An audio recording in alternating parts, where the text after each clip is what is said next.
Delightfully devilish, Seymour.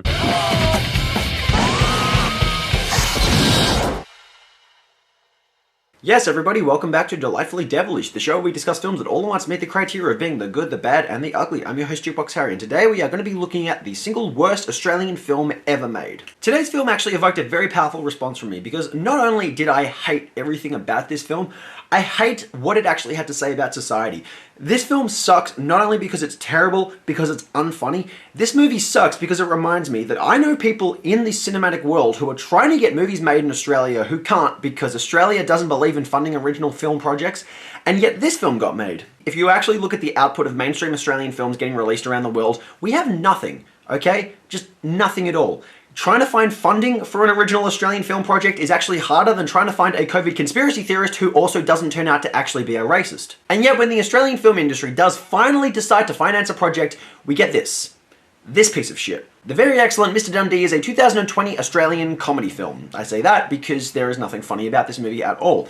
My stepfather recommended I watch this movie because he knows I run this series and I'm always looking for bad films to review. He characterized this as one of the worst films he'd seen in a long time, so I decided to give it a shot. Now, when I'm watching these movies, I put up a barrier that the film has to break down with a very heavy amount of badness for me to decide that, yes, I want to review this film. This movie just trampled all over that. This movie actually just really wanted me to hate it, and I did. The very excellent Mr. Dundee opens in Los Angeles, where Paul Hogan is being pressured to get rid of a snake frightening a young group of tourists. Please, Mr. Dundee. So they ask an old man to take care of it because he was in a movie once. And the snake in question is very obviously not there. He accidentally hits it into the face of a tourist. Yeah, already you can tell this film has no ambition because he could have hit that snake into the face of a kid and that would have been funny because it's shocking. No, they went the tamest path available. Then we get some intro credits which scream of more desperation than a Netflix comedy starring Adam Sandler. The film tells us point blank every single highlight in the career of Paul Hogan. There's a rule in films that you never make an explicit reference to another film that's better than yours, but the very excellent Mr. Dundee is so desperate to remind us that Paul Hogan was once relevant that it hits you over the head with this again and again. But then again, that's literally this entire film's hook. The entire movie is, hey, remember Crocodile Dundee?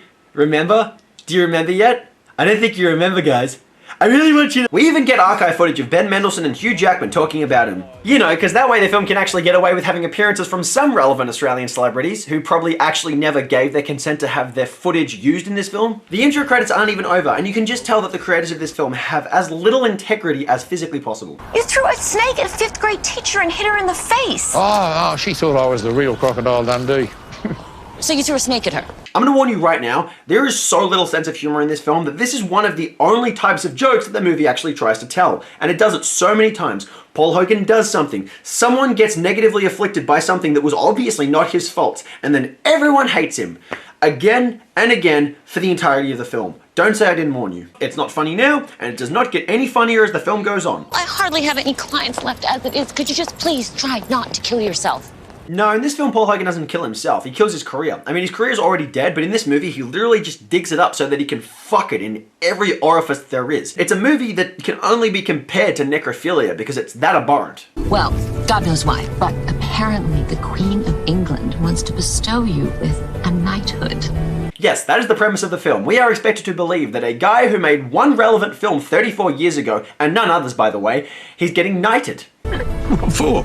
For services to comedy. Yeah, Gene Wilder never got knighted. Danny DeVito hasn't been knighted. But the guy from that one crocodile movie, yeah, him. Oh, look at that. There's that Dundee impersonator. Shane Jacobson, the actor most famous for Kenny, plays a role in this film as a terrible Crocodile Dundee impersonator. He actually previously worked with Paul Hogan in the 2009 comedy drama Charlie and Boots with the director and writer of this film. That movie sucked as well. I've been trying to retire for the last 20 years. I know. Yeah, Paul Hogan has made 3 other films in the past 20 years. I don't know why he came out of retirement to step into the limelight for this movie of all movies. You had the most successful independent film in history, Paul. I mean, you've got to think about your legacy. Fucking liar! Yes, this film will take every chance it gets to remind you that we are very indebted to Paul Hogan because he's the only relevant thing that Australia ever did, apparently. Yeah, it also keeps on saying that Crocodile Dundee is the most successful independent film of all time. It's not. That's just simply a fucking lie. No, that title is actually reserved for The Passion of the Christ, which was a good film as well, by the way. But it's one thing for this film to be so shamelessly self-indulgent. It's another that it's a complete fucking lie. In the meantime, can you just try and behave yourself? Because, you know, the palace hates any kind of controversy or trouble. I never cause any controversy or trouble, you know. Sometimes it just comes after me. Seriously? We had an obvious moment there where we could have referred to Paul Hogan's controversy with the Australian tax office. Yeah, you want to joke about controversy, but you don't have the conviction to actually reel in something relevant from the real world? Paul Hogan goes to a movie studio to be interviewed about a potential fourth Crocodile Dundee film. Oh, look, everyone, there's Paul Hogan.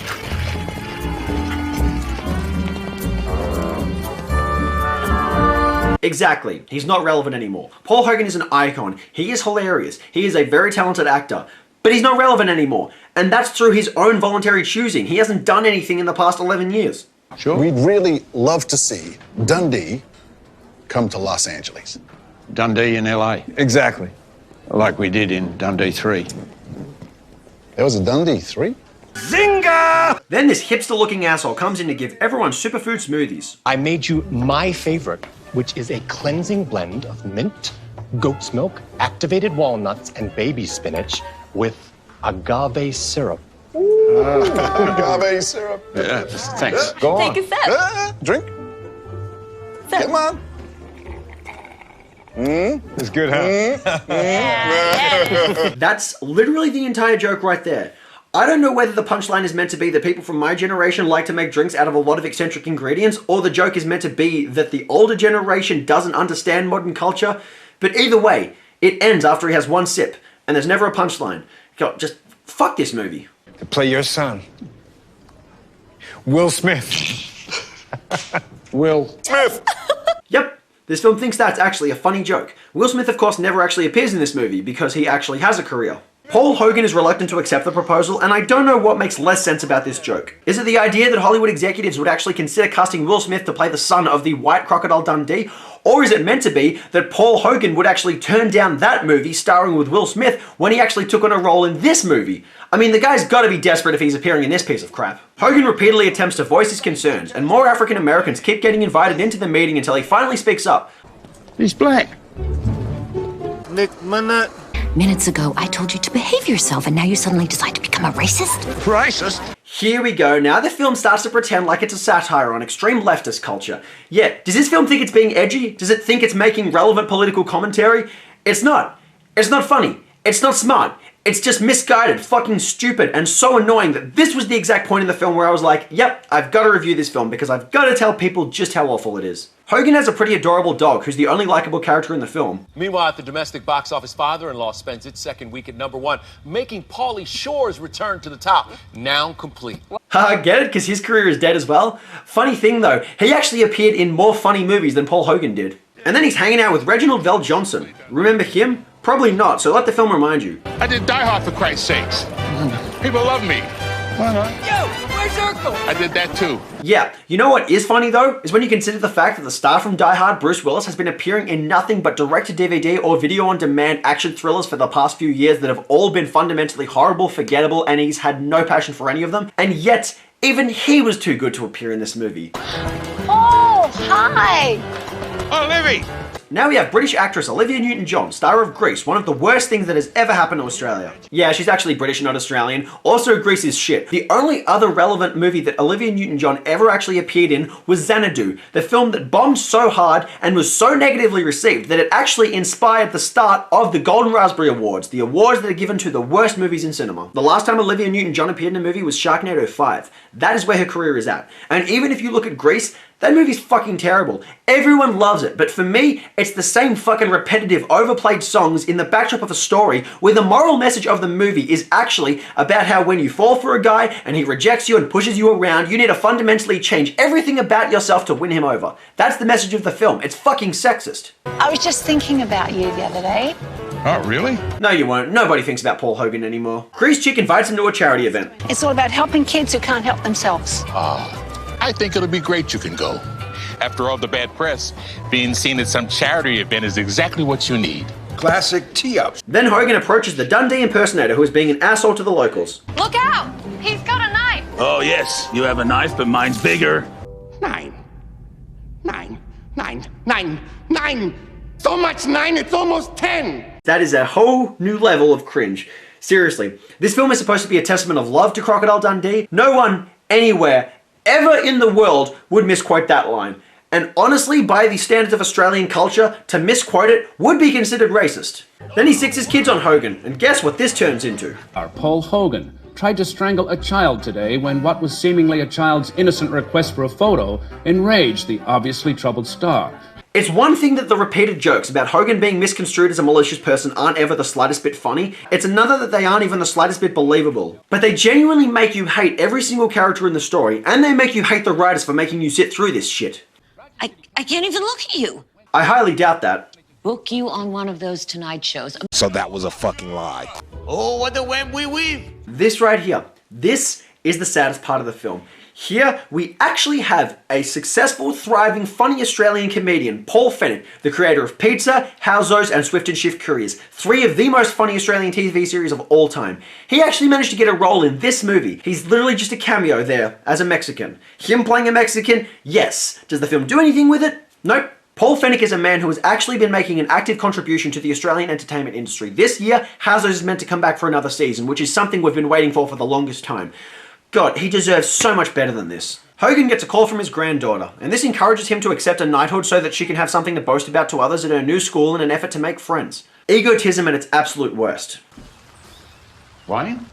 I need somewhere to stay. Hello, Newman. Among the only other celebrities that they could get for this film is Wayne Knight, the man who played Newman in Seinfeld. Fun fact, he has actually appeared in twice as many good films as Paul Hogan. He was in Jurassic Park, JFK, Basic Instinct, and Space Jam. Wayne is having marital issues, so he comes to crash with Hogan. And on the evening when he goes out to that charity event, guess who his limo driver is? Oh! John?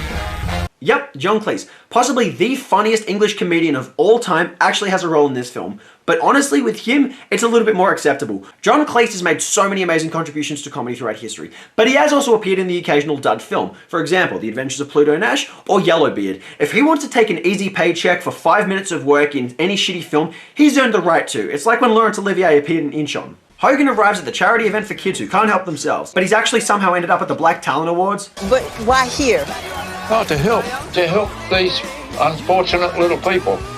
And they need all the help they can get. He goes over to the actual charity event and John Travolta hasn't shown up. See, John Travolta is like Bruce Willis. He is a former celebrity who is now making nothing but direct-to-video-on-demand shitty films that barely ever get more than 0% on Rotten Tomatoes. The last time he was actually relevant was when he appeared in The Fanatic, a movie I previously discussed. That movie got into the headlines for all the wrong reasons. It was considered one of the best bad movies to have been made in a long time. But even he was too good to appear in the very excellent Mr. Dundee. This guy's smart. I mean, like, fuck a guy's smart. Know what I'm saying? Paul Hogan fills in for John Travolta, going out on stage to sing a terrible rendition of an already terrible song from Grease. What the hell is this? You know what it is, bitch. Everyone is pissed off because John Travolta never shows up. That's a pretty valid reason to be upset, honestly. And the whole time everyone is insulting him, Olivia Newton-John does literally nothing to try to help him. Yeah, it's not enough that she made Grease and Xanadu. Now she's actually letting Paul Hogan take the blame for something that is not his fault.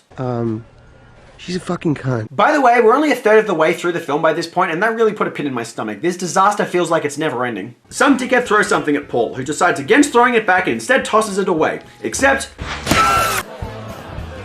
Elder abuse! Elder abuse! He's killed a nun! Well, she's Catholic. That's arguably the most sinful of all religions. Oh, you're gonna look down on him? Yeah, after he filled in for your other celebrity who couldn't show up? After he tried to help you and you did nothing about it? You're gonna look down on him? No. You sicken me. Also, Olivia Newton-John never actually sings any songs from Grease in this film. Now that makes me happy, but when I think about it, they put her in this film and titillated audiences with the idea that she was gonna sing iconic songs from that movie, and then she never actually does it. It is one fuck of a bummer to look at. That just epitomizes everything wrong with the film. She took the shameless paycheck and wouldn't even sing for the movie. This actually does put a smile on my face. A lot of people really can't stand the fact that I don't like Grease, but this movie literally gives me a reason to dislike Olivia Newton-John as an actress. As a person, I know she's lovely. She has done a lot for the Olivia Newton-John Foundation, which I have nothing but respect for. As an actress, nope. I never thought she would appear in a film that I hated more than Grease, but here we are. The more things change, the more they stay the same. Hogan goes home and knocks a former wedding photographer turned paparazzi out of a tree. They asked me to go get a photo of Eric Bana because he was visiting our town. Oh, get it? Because he's Australian and people actually know who he is? Actually, no, I'm trying to get a photo of Kim Kardashian. Do not mention her name in this film. This movie is insulting enough without us having to remember that she exists. Oh, so I'm still on the star map, am I? No. No, you're not. But you know who is? Bob Saget from Full House. Why does this film keep name-dropping random celebrities? Is it desperate to remind us that everyone is more relevant than Paul Hogan? You're the only celebrity friend I have. Wait, hang on. You're friends now? Yeah, the entire encounter between these two is just long and very awkward, and this guy honestly just feels like the lesser version of Nick Swardson. You know, the unfunny guy from all those Adam Sandler films? Yeah, this film actually managed to wrangle a worse version of him. And Hogan's in the news for being racist again. When ex-movie star Paul Hogan got himself in a lot of trouble. I'm an ambassador for Australia, okay, for tourism, but to be honest, you know, I've started telling people I'm from New Zealand. Okay. This bit actually is funny to me. Not because it's meant to be, but because of the fact that the only Hemsworth they could actually get for this film, because it had so little credibility, was the Trey Smith of the Hemsworth family. Okay? Kevin Smith was able to get Chris Hemsworth to cameo in Jay and Silent Bob Reboot. Liam Hemsworth, he was willing to let himself down to the point where he actually appeared in both Paranoia and Independence Day Resurgence. But even them, both of them had too much self-respect to actually appear in this movie. And then there's Luke Hemsworth. I actually had to look him up afterwards. It turns out he does have a career. He's in the show Westworld. But if I had to look that up, that probably says something. But Chris Hemsworth does appear in this film because we see shots of the Australian tourism campaign that he appeared in. You remember? The one that pretended to be a trailer for a new Crocodile Dundee film? The one that Paul Hogan didn't even actually appear in? Oh yeah, there's also a loose subplot where Hogan has a son, but it contributes literally nothing relevant to the story. So just so I get this right when I call the palace, you threw a deadly snake at a 5th grade teacher, insulted an African-American superstar, attempted to beat up 2 children, offended the entire black community, and knocked out a nun. What am I forgetting here? You're forgetting a script that's actually funny, and I'm forgetting who you are. It was an accident. No, this entire movie was an accident. All I am trying to get out of this with a teeny tiny amount of dignity.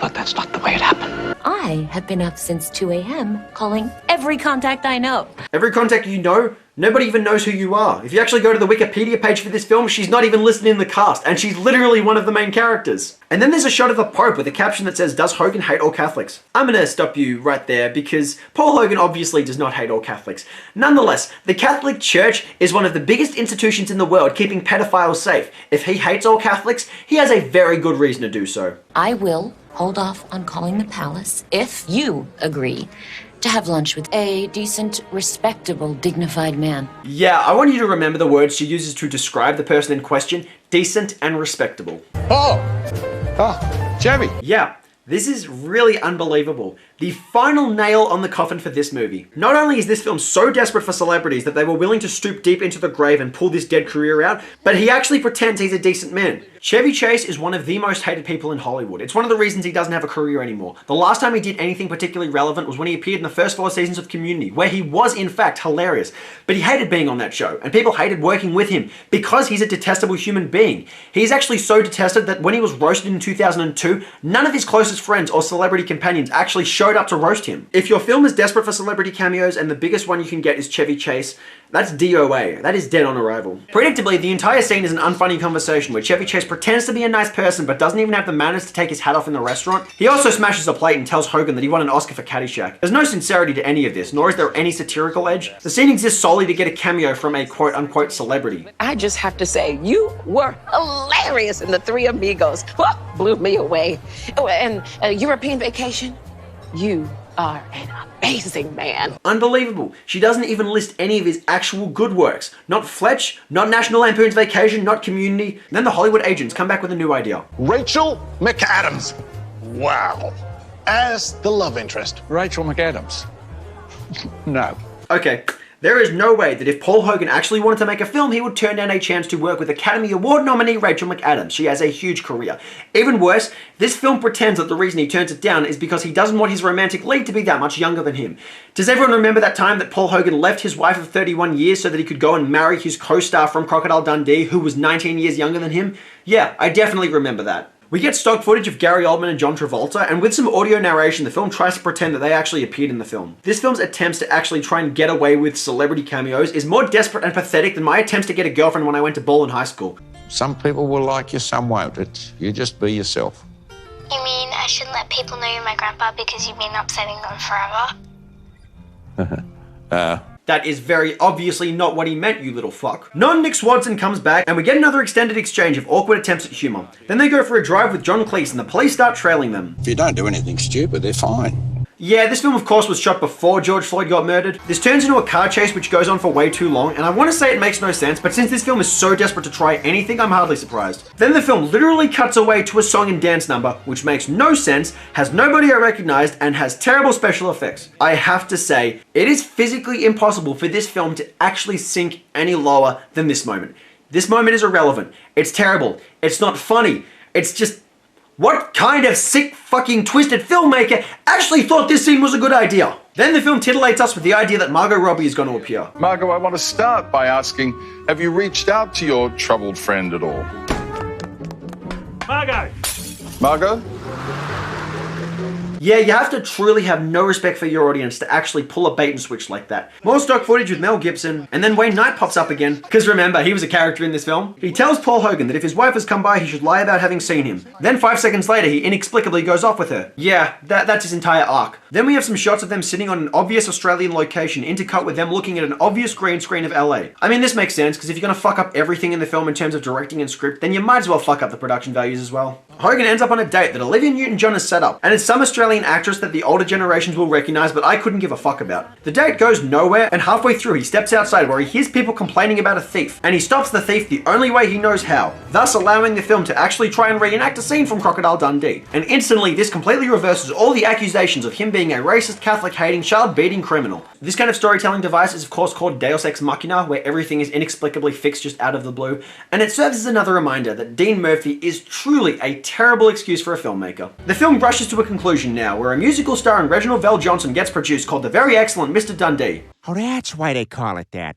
Hogan also gets knighted, but he bails on the ceremony to go and visit his granddaughter in Australia. The photographer guy sells a photo of Kim Kardashian, which of course we never get to see. And Hogan's irrelevant son meets a girl who the film apparently thinks we should recognize. I don't. Is there something that I'm missing? Hogan moves back to Australia to take up a residency in Byron Bay, and apparently Wayne Knight is there. Hello, my baby. Hello, my honey. Hello, my ragtime gal. Send me a kiss by wire. This is a rotten way to end it. Is there anything about The Very Excellent Mr. Dundee which is fundamentally good in any way whatsoever? No.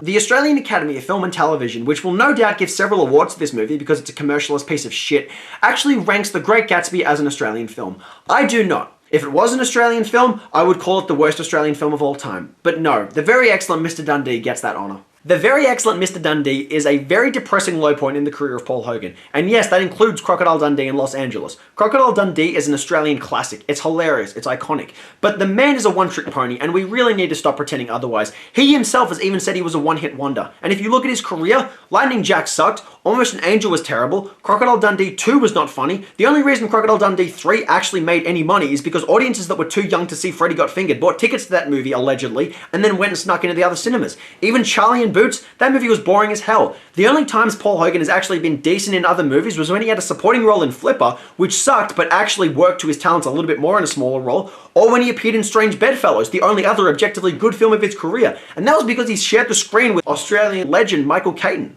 He is very talented, but as a leading man in movies, he only ever got it right once. In The Very Excellent Mr. Dundee, he doesn't even play a character. He appears as a generic old codger who just so happens to be Paul Hogan. There's no conviction in his performance because there are no challenges for him. At least in Hogan's lesser movies, he actually has characters to try and play. Here he doesn't have to try because the film doesn't expect him to. And that's a major issue with the film, the sheer laziness of it all. If you actually look at the entertainment industry in Australia, we don't offer much in the way of original material. It's pretty much all shitty reality TV series.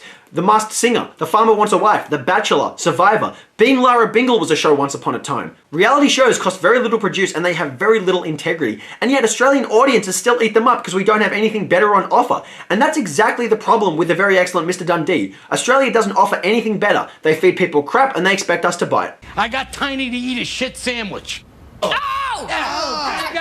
I got him to eat a poopy. If you think of comedy films that have ended up on the list of worst movies of all time, you've got Freddy Got Fingered and That's My Boy, two films which I consider hilarious. You've also got The Cat in the Hat and The Master of Disguise, two films which are terrible but are hilarious on an ironic level. The Very Excellent Mr. Dundee never comes close to being anywhere near as funny as any of those movies. This film is an insult to filmmakers, to audiences, and to Paul Hogan himself. I didn't take any joy watching him in this film. I just felt sorry for him, sorry for the fact that his career has gotten to the point where he's actually appearing in this. This is the absolute worst movie of 2020. I cannot imagine a film coming out this year that's actually any worse than the very excellent Mr. Dundee. 2020 has got to be the worst year of most people's lives, and it just keeps finding new ways to get worse and worse. This movie serves as another reason, because it reminds us just how bad our entertainment industry is. The only good thing that's come from the coronavirus pandemic is the fact that cinemas have not been able to show movies, so this movie had to get released to streaming services online and thus was not able to turn a profit in theaters. That's good. I want this movie to lose a fuck ton of money. We need to discourage filmmakers from making shit like this ever again. I dream of being a filmmaker, and I have a lot of friends who have the same dream. In Australia, that is a big challenge. You are discouraged from getting into the entertainment industry because there is not much on offer.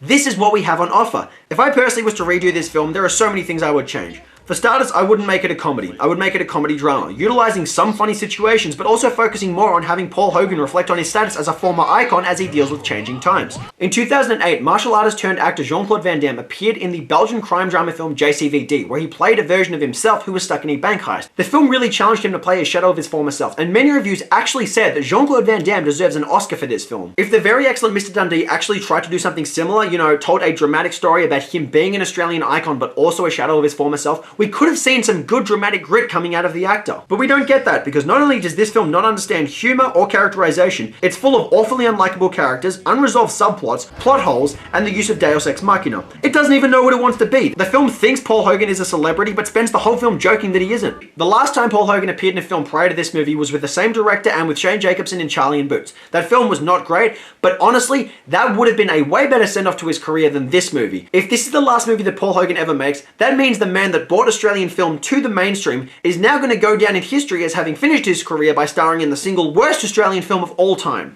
Ironic. The very excellent Mr. Dundee gets nothing. It is the most poorly constructed, depressingly unfunny, self-indulgent piece of shit film to have ever come out of Australia. And the fact that it exists, that makes me a lot less happy as a person knowing that. I award you no points, and may God have mercy on your soul. And that does it for today's episode of Delightfully Devilish, you guys. If there are any movies you want to see me discuss on this show, please leave them in the comment section below. If you want to see more episodes of this show, please hit that subscribe button. Otherwise, until next time, I have been your host, Jukebox Harry. Peace.